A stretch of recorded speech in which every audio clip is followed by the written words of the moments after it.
Alors, oui, bonjour ce matin. C'est le fun de vous voir, c'est vraiment agréable. Et aussi bonjour à ceux qui sont avec nous sur Internet, espérant que vous passerez vraiment une agréable matinée et qu'ensemble, que ça puisse vous aider lorsqu'on regarde la parole. Qu'est-ce que Paul est en train de dire et qu'est-ce que les Thessaloniciens devaient comprendre concernant le jour du Seigneur. Alors, ce matin, j'ai aimé ça parce que notre frère a parlé dans Jérémie 29. Il a parlé de l'espérance, dans le fond, d'Israël à ce moment-là. L'espérance d'Israël. Puis ce matin, mais tout en réfléchissant au message, ça va vraiment dans cette ligne de direction-là. L'espérance d'Israël et l'espérance aussi tantôt du monde. Et comment est-ce qu'il y en a qui vont être énormément surpris de tout ce qui va arriver. Donc, attendez un petit peu, je pense qu'il est resté sa chaise en arrière. Ça se peut-tu, Gilles, que le patente, là? Je pense qu'il est resté là. Peux-tu vérifier?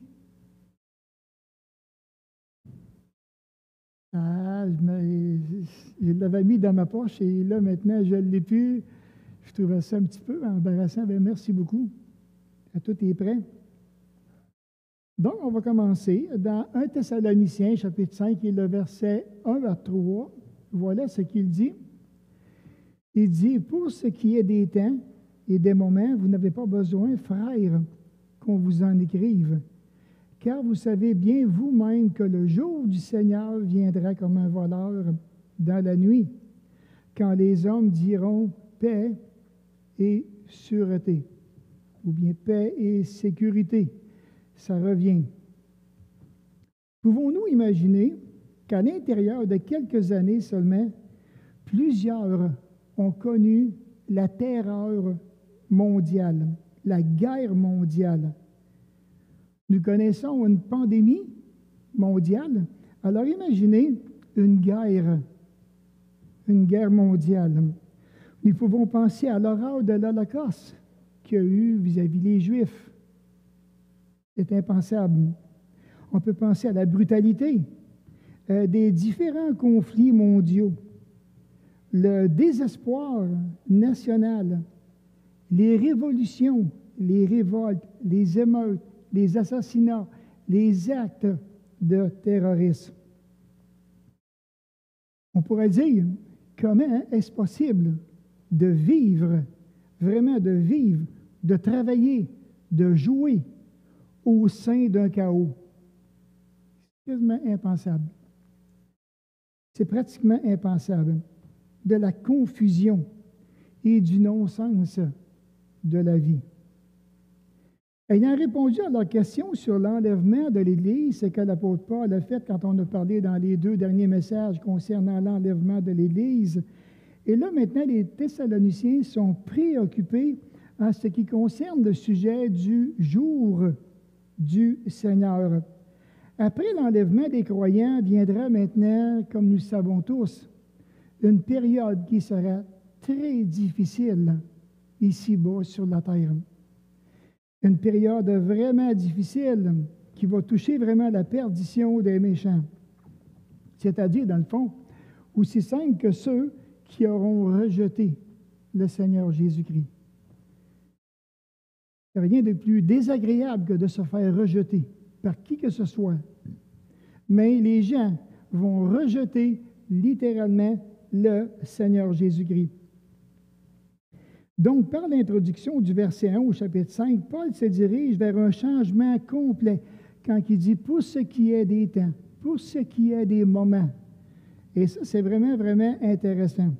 Et l'expression « les temps, les moments », ça signifie généralement, donc, des temps qui sont particuliers dans ce passage-là. Des temps qui sont dans leur contexte biblique aussi, concernant l'eschatologie, concernant maintenant les événements futurs qui s'en viennent. Et on dit que l'Assemblée de Thessalonique aimerait savoir que quand l'enlèvement et le jour du Seigneur se produiront.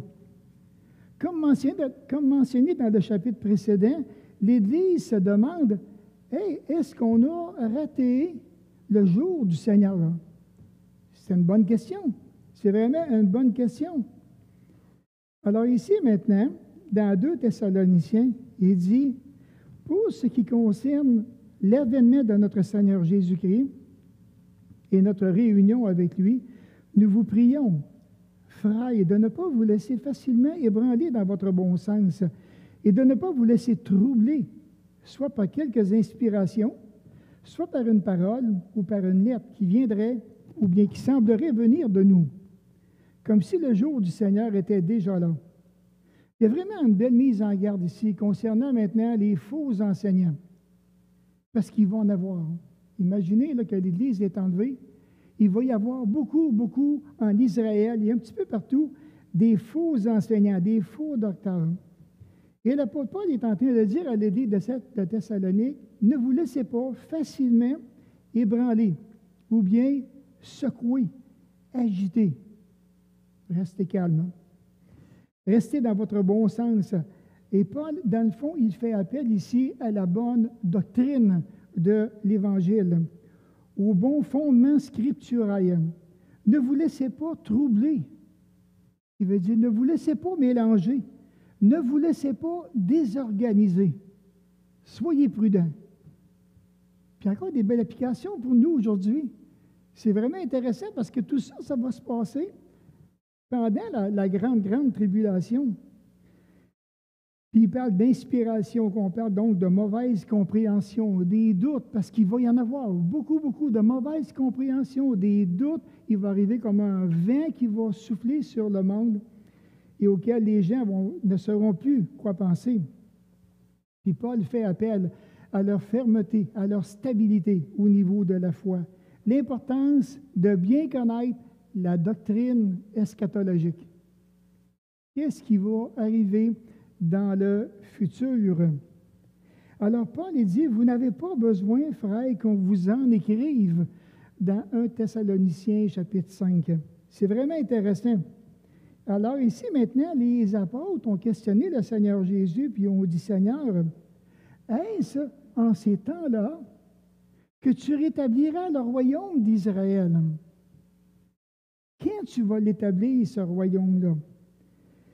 Et Jésus disait, ce n'est pas à vous de connaître les temps ou les moments que le Père a fixés de sa propre autorité. Alors, au fond, les Thessaloniciens savaient tout ce dont ils avaient besoin, que Dieu désirait qu'ils puissent savoir.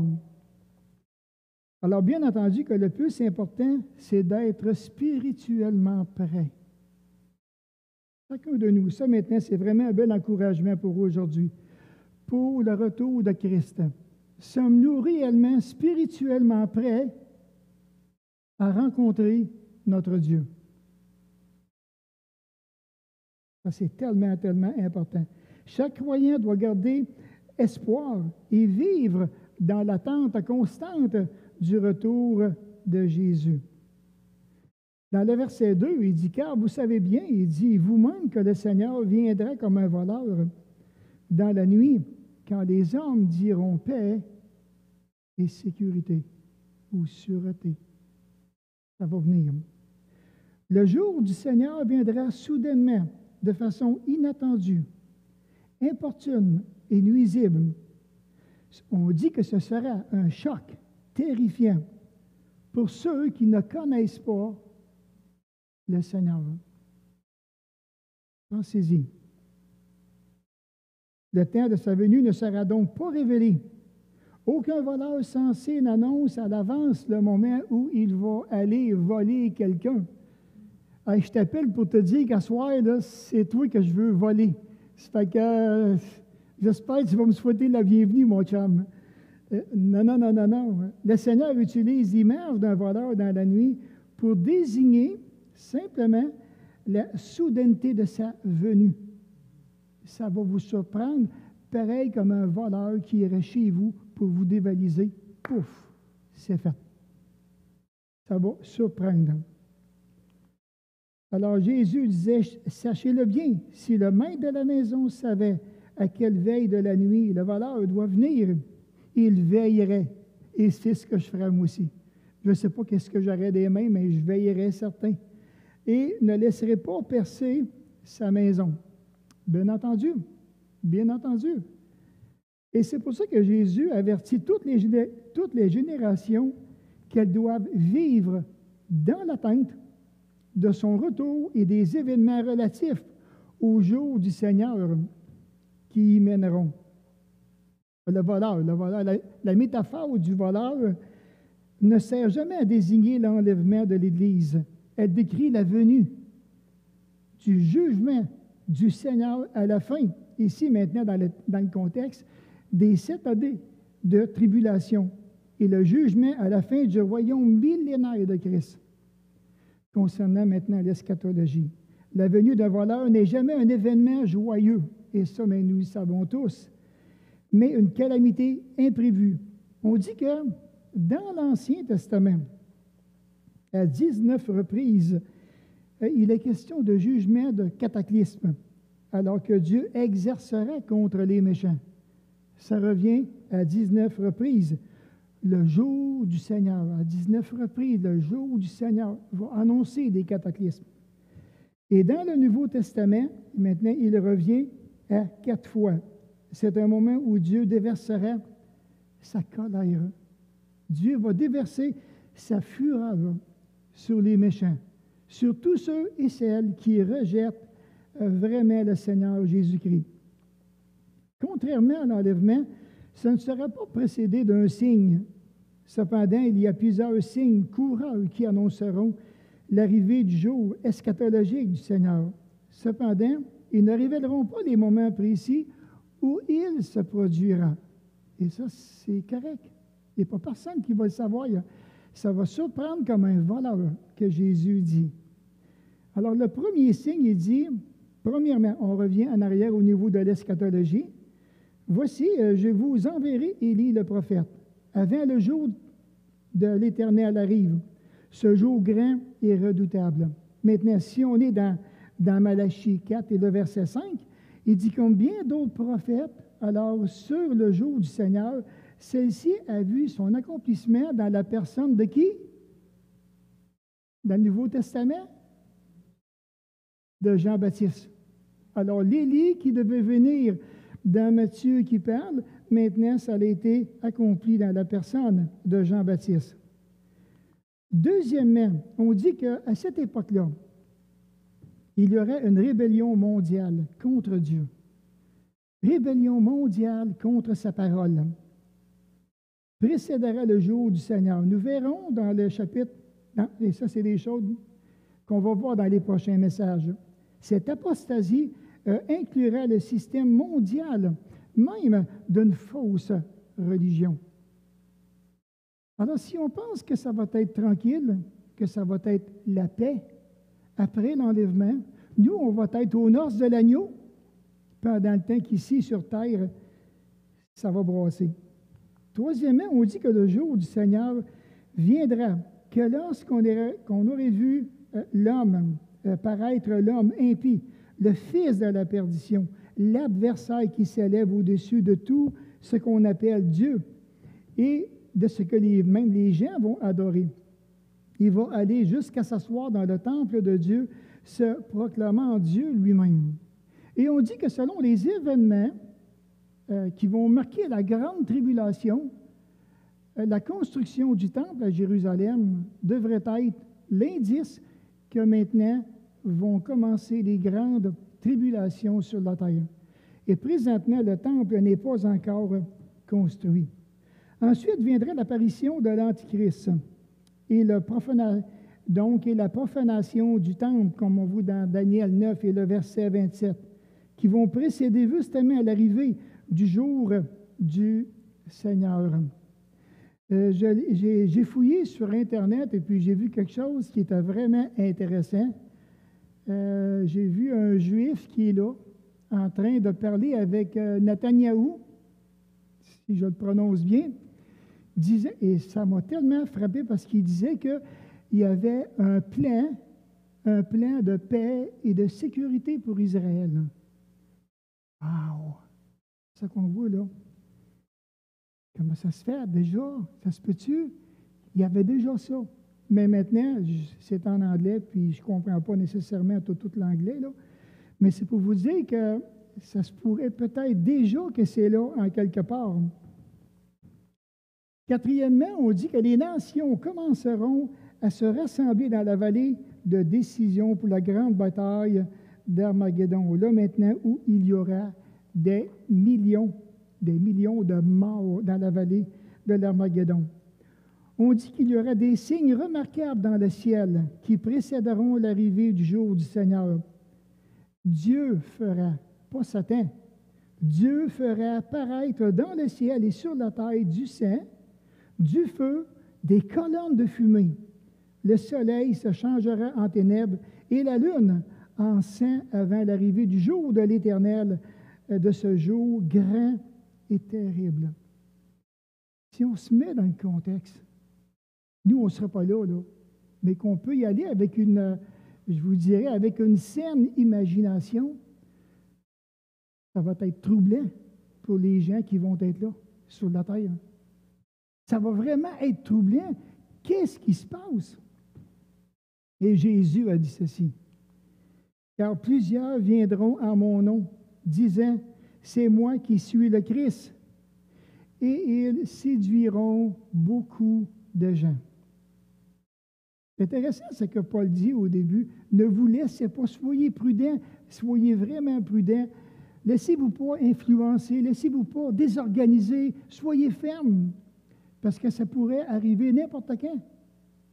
Et là, maintenant, tu vois, la séduction, je pense que c'est le mal de 2020-2021 aujourd'hui. La séduction. Tomber dans une séduction, et comme il dit ici, qui vont séduire beaucoup de gens.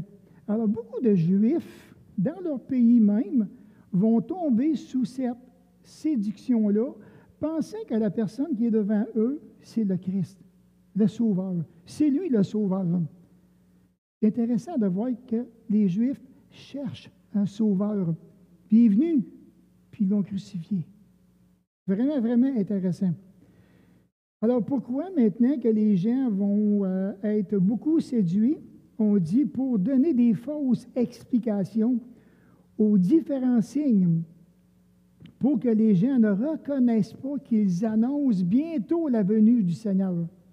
Alors, ces gens-là, maintenant, les faux docteurs, les fausses personnes qui vont venir, ils vont tout cacher les signes qui vont démontrer que Jésus revient.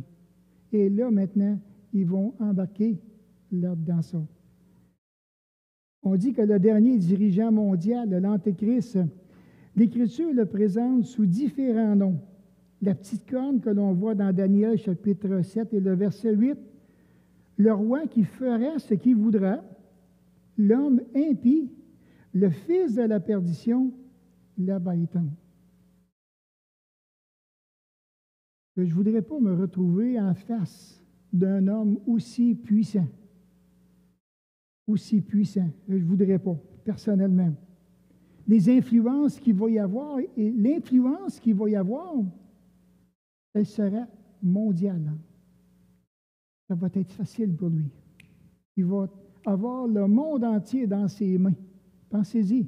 Comment qu'un seul homme aujourd'hui peut faire du monde entier ce qu'il voudrait? Lui, il va arriver. La Bible dit dans Daniel 11, « Il fera tout ce qu'il voudra. » Pensez-y.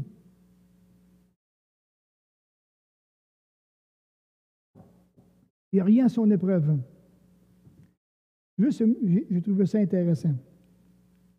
La description de l'Antéchrist, une petite description. Cet individu sera démoniaque et d'une intelligence remarquable.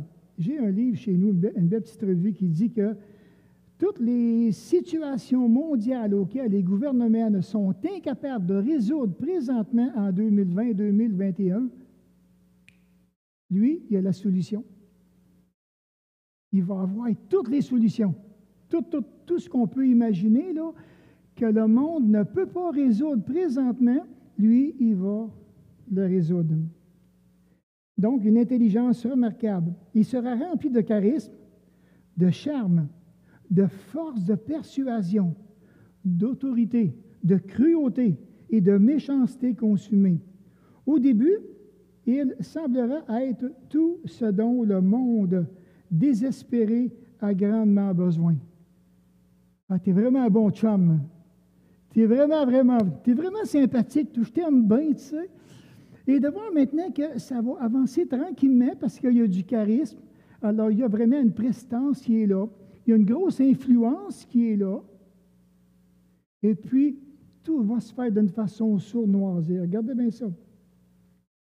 Un homme qui unifiera le monde sous son leadership et qui inaugurera une courte ère de paix.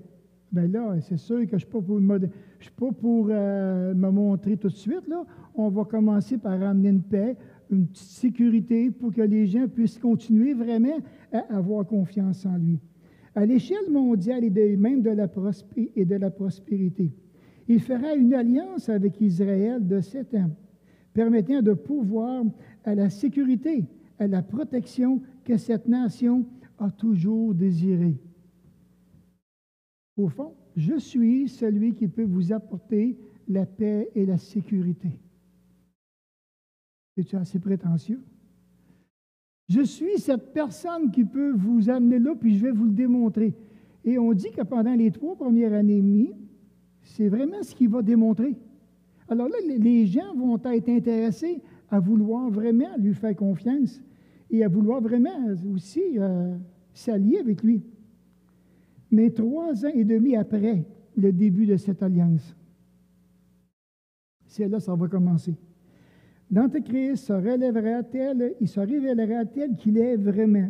Il mettra un terme à la religion d'Israël et profanera le temple en se faisant lui-même Dieu et en exigeant que le monde l'adore. Et une des façons par lesquelles il pourrait profaner justement le temple, il pourrait même aller jusqu'à offrir un cochon en holocauste, ce qui est vraiment en horreur pour Israël. Pas quelque chose qui va faire. Il y a beaucoup de détails, en tout cas dans le livre, qui est vraiment intéressant. Ensuite, on dit, viendra la fausse paix instaurée par l'Antéchrist. Elle ne durera pas longtemps, car la deuxième douleur, à ce moment, sera la guerre. Parce que lui, ce qui se passe, c'est que Dieu a prévu quelque chose. Dieu a décrété dans l'Apocalypse des douleurs, des jugements qui vont arriver sur le monde. Et là, maintenant, lui, il va faire face à ces douleurs-là aussi.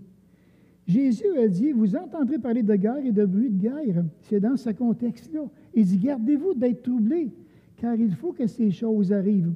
Mais ce ne sera pas la fin. Une nation s'élèvera contre une nation et un royaume contre un autre royaume. Et il dit que votre cœur ne se trouble pas. Restez tranquille. Et comment rester tranquille dans un chaos? Je ne sais pas ce que je ferais, moi, personnellement.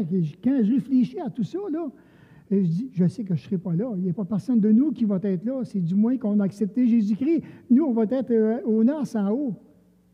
Mais j'imagine les gens qui vont être là, la guerre qui vient, comment est-ce que c'est troublant, la guerre? Ça l'amène la peur, l'insécurité. Et un paquet de choses que ça l'amène, la guerre. Ah, il dit, la tribulation sera caractérisée par une guerre d'une amplitude sans précédent, ce que Daniel nous dit dans la prophétie, menant au carnage inimaginable de la bataille d'Armageddon. Et là, c'est là que ça va se passer, en Israël. Il va y avoir, comme tantôt je vous disais, des millions de morts dans la vallée d'Armageddon. Après les jugements décrits, même comme on voit dans l'Apocalypse 6, l'Apocalypse 7, lorsqu'il va venir les témoins, lorsqu'il va venir les 144 000 qui seront là, qui vont partir l'évangélisation, il indique incroyablement, incompréhensiblement, malgré les signes évidents et indubitables, la plupart des gens seront encore surpris quand viendra le jour du Seigneur. Le déversement de la colère de Dieu en guise de jugement se produira lorsque les hommes vont commencer à prononcer ces mots. Paix et sécurité. Paix et sûreté. Paix et sécurité. Paix et sécurité. Ça va se promener. Dans cette incrédulité sera due à cause de l'enseignement des faux prophètes, car les gens en seront réellement séduits. Donc, on n'attend pas vraiment Jésus-Christ, on ne veut rien savoir de Jésus-Christ. Ce qui est important maintenant, on s'en va dans un air de paix et de sécurité. Ah, enfin! Bien, imaginez, et c'est le jour du Seigneur qui s'en vient. C'est Jésus-Christ qui s'en vient. Alors Jésus disait, car il s'élèverait des faux Christ. Et non seulement ça, mais des faux prophètes encore. Bien, voyons donc. Ils feront de grands prodiges et des miracles, au point de séduire, s'il était possible, même les élus. Parce qu'il y a des personnes qui, pendant cette période-là, vont accepter Jésus-Christ, qui vont entendre parler de l'Évangile, qui vont venir vraiment à la connaissance personnelle du Fils de Dieu. Et comme il dit ici, ça va, les prodiges, les miracles qu'ils vont faire, c'est tellement fort que les élus vont être pratiquement sur le bord d'être séduits et de vouloir comme embarquer avec eux. Mais d'après ce que je comprends, et je ne pense pas qu'ils vont que Dieu va les protéger pour pas que les élus soient séduits par ces faux prophètes-là. Il dit, par leur ruse, ces menteurs réussiront à faire croire au monde que la paix et la prospérité sont à portée de main, malgré les signes alarmants qui montreront que le jour du Seigneur approche rapidement. Ça s'en vient. Mais ils ne le discerneront pas. Ils ne le comprendront pas. Ça va être vraiment comme un nuage qui est devant leurs yeux, avec les mensonges, les prodiges, les miracles qui arrivent. Ils sont comme enveloppés vraiment d'incrédulité et d'égarement, et ils s'en vont dans la direction de paix et sécurité. Alors, pas question que le Seigneur revienne. On dit qu'à la fin des temps, les faux prophètes utiliseront de grands prodiges et des miracles dans le seul but de tromper le monde. En conséquence de leur tromperie, la vie continuera avec un semblant de normalité comme lors du déluge. C'est intéressant la parole. Quand tu l'étudies, les parallèles, regardez, même j'ai été chercher le passage, il dit, c'est que Jésus lui-même, il dit, ce qui arrivait du temps de Noé, il dit, arriverait de même à l'avènement du Fils de l'homme.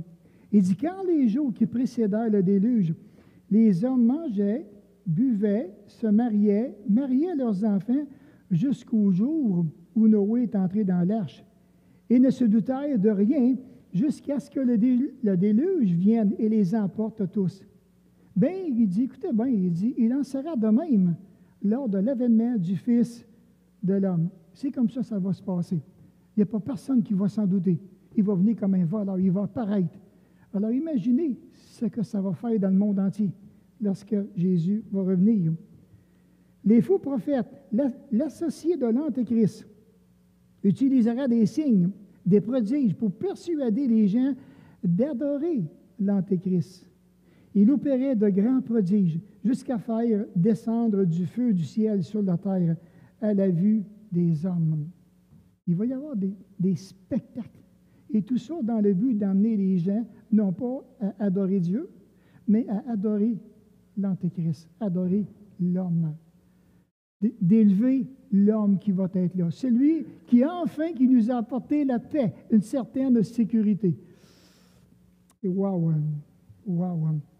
La vulnérabilité des incroyants à la tromperie des faux prophètes est un signe du jugement de Dieu contre eux. La vulnérabilité des incroyants à la tromperie des faux prophètes est un signe de jugement de Dieu contre eux. C'est quelque chose. En Thessaloniciens, dans 2 Thessaloniciens, il dit, et avec toutes les séductions de l'iniquité, pour ceux qui périssent parce qu'ils n'ont pas cru à l'amour de la vérité pour être sauvés, aussi Dieu leur envoie-t-il une puissance d'égarement pour qu'ils croient maintenant au mensonge, afin que tous ceux qui n'ont pas cru à la vérité, mais qui ont pris plaisir à la justice, soient condamnés. Voilà comment que Dieu travaille. Vous n'avez pas voulu croire, vous n'avez pas voulu vous arrêter, vous n'avez pas voulu écouter ce que mon fils a dit, vous n'avez pas écouté les prophètes de l'Ancien Testament. Maintenant, il dit, allez à la perdition. Dieu va entrer en jugement avec le monde, avec les incrédules. Je ne sais pas si vous réalisez la belle espérance qu'on a aujourd'hui, nous, en tant qu'enfants de Dieu. Quelle belle espérance qu'on a du retour de Jésus-Christ, l'enlèvement. Puis savez-vous quoi?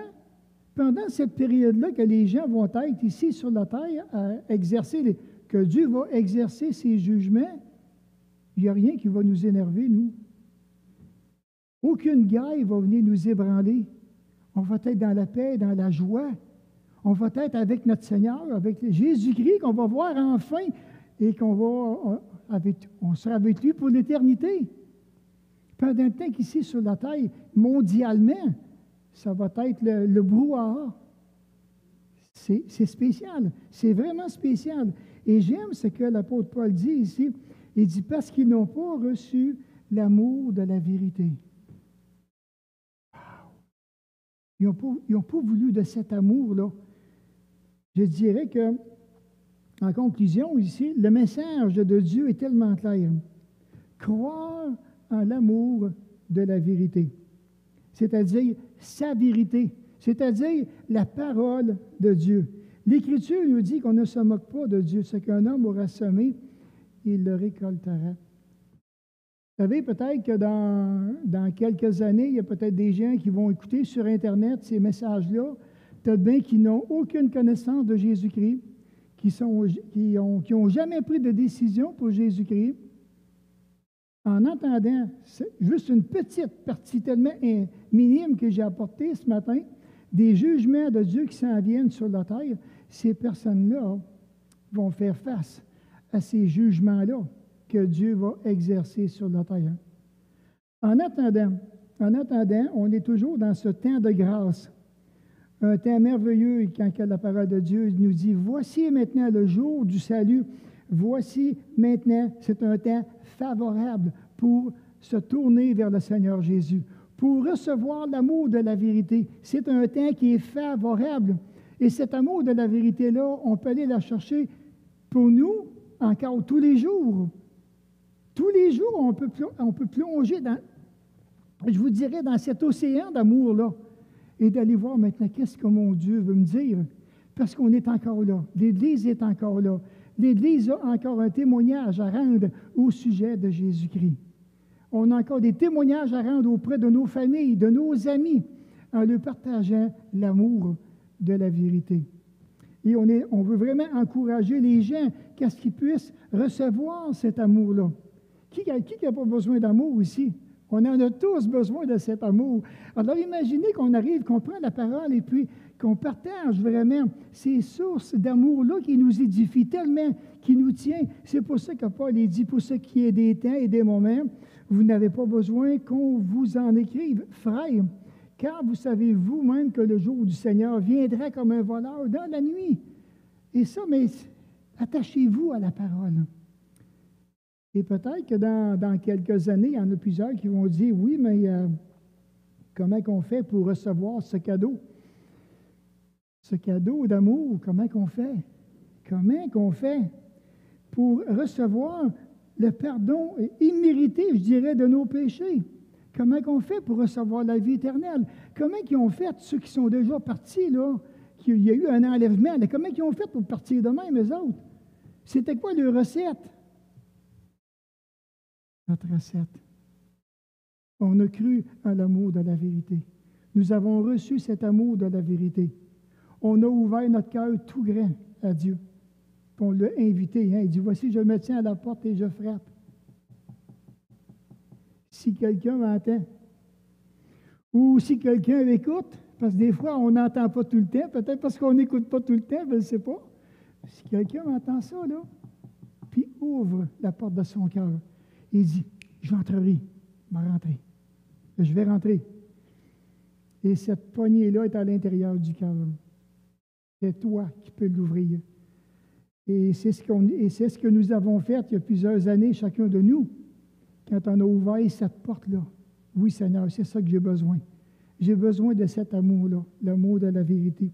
J'ai besoin que tu viennes changer ma vie, que tu viennes donner un sens à ma vie. Et c'est encore le temps, c'est encore le moment. parce que l'enlèvement n'est pas encore arrivé. Ça pourrait arriver cette année, je ne sais pas, il n'y a pas personne qui le sait. Mais est-ce qu'on est spirituellement prêt pour rencontrer notre Dieu, pour faire face à Jésus-Christ? C'est une question spirituelle, là. C'est vraiment, vraiment d'ordre spirituel. Est-ce que mon cœur est prêt sur le plan spirituel à rencontrer le Seigneur? Ou bien je sais que spirituellement, je ne suis pas prêt. C'est possible. Mais il n'y a rien qui nous empêche de prendre les moyens pour se préparer. Parce qu'on ne sait pas quand ça va arriver. Il l'a dit, je vais venir comme un voleur. Puis un voleur, mais ça surprend. On reste toujours surpris. Puis moi, je veux vraiment encourager ceux-mêmes qui nous écoutent sur Internet, qui n'ont pas pris cette décision-là. Peut-être que ça fait des années que tu entends parler de l'Évangile, tu entends parler de Jésus-Christ, tu entends parler de ce qu'il a fait à la croix. Maintenant, qu'est-ce qui t'empêche de prendre une décision, de t'arrêter et de dire, parce que le message s'adresse aussi à toi, de t'arrêter et d'ouvrir vraiment la porte de ton cœur et de le laisser entrer. Reconnaître que tu as péché. Vraiment que tu es mort dans tes péchés. Tu es perdu dans tes péchés. Tu es perdu pour l'éternité dans tes péchés. Puis le péché, la parole de Dieu nous dit, c'est lorsque tu sais qu'une chose est bien et que tu fais mal. Aux yeux de Dieu, tu as commis un péché. Et la conscience vient témoigner que tu as commis un péché personnel. Aux yeux du monde, tout est beau, tout est normal. Mais Dieu dit que c'est un péché et que Jésus est mort pour ce péché à la croix. Quel que soit le péché, quel que soit le bien ou le mal, c'est un péché. Alors, je veux vraiment encourager ce matin ceux qui nous écoutent sur Internet, si des fois que vous êtes pris par une culpabilité quelconque, oh, combien j'aimerais vraiment vous inviter à venir à la croix et confesser. Et confesser, et Jésus est le seul qui peut vous libérer de cette culpabilité-là. En lui demandant pardon, en lui demandant qu'il puisse instaurer sa paix dans votre cœur. Il va le faire, c'est son désir. Et peut-être même, avec le péché, peut-être que ça t'a amené à avoir un cœur brisé, un cœur déchiré, un cœur qui est complètement décousu, et que tu ne sais vraiment plus comment t'y prendre avec tout ça. Et que si le péché en est la cause, tu es encouragé à revenir au pied de la croix et de te préparer spirituellement.